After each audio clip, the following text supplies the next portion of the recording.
máme veteránsky stroj, to je Lucianov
dostal Roman Krajčov, už to nevidie teraz Máriu, to si budeme musieť počkať až na výjazd do Retardera.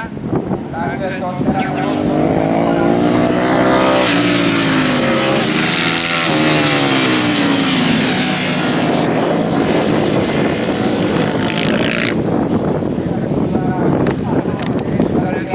takže to všetko sa chceme zajtra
Krajčovci, takže čo skoro vám oznámim, ako to dopadlo a ako sa vyberať aj na prvých troch miestach na pódiu.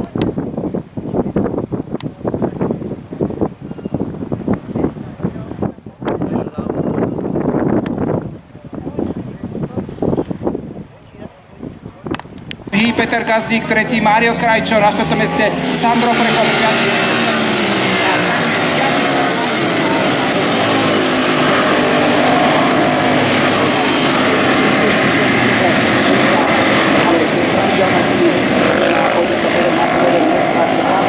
Súboj sa nám tam titulov šampióna majú práve jazdci na motocykloch značky Ducati.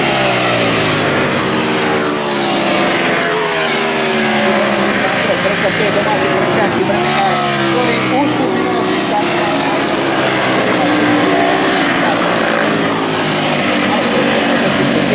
Neskôr sa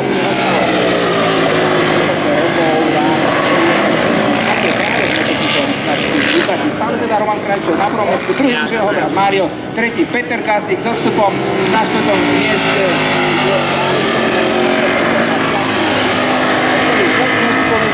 Mário Michalovič, to je pre mňa človek, ktorý sa venuje mladým motocyklovým talentom. Už sa trošku dokázali zjariť Petrovi Gazdíkovi, naopak Petr Gazdík si už bude musieť dávať.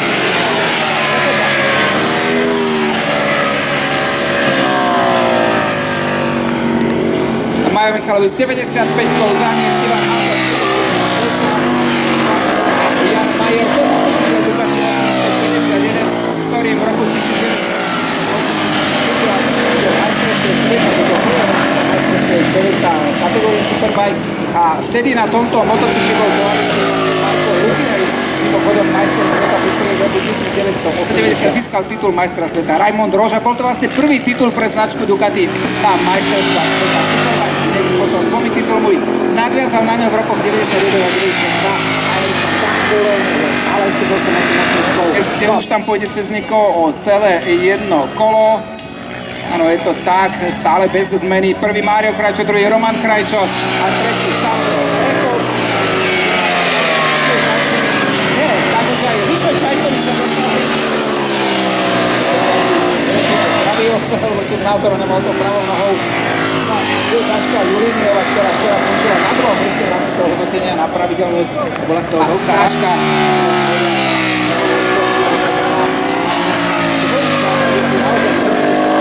Oslavili tie svoje prvé dve miesta v rámci hodnotenia. Ale je to Michal Špančík, 8-5-1. Svojou žltou Ducatkou, je to tak, ale výborne, tam ide Sandro Prekop, 40 za Romanom Krajčom.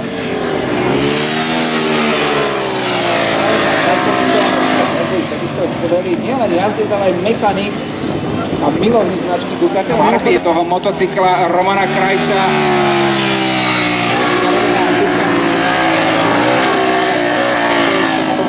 Si to pamätáme zo začiatku z tohto storočia, či ak chcete. Troy Bayliss.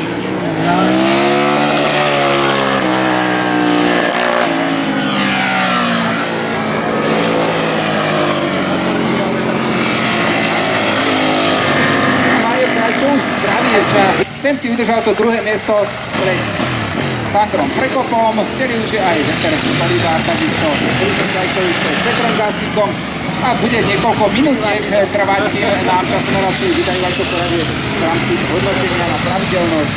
Takže to, aj ktoré tri tváře. Technické hlášení od časoměřičů do parkoviště závodních strojů.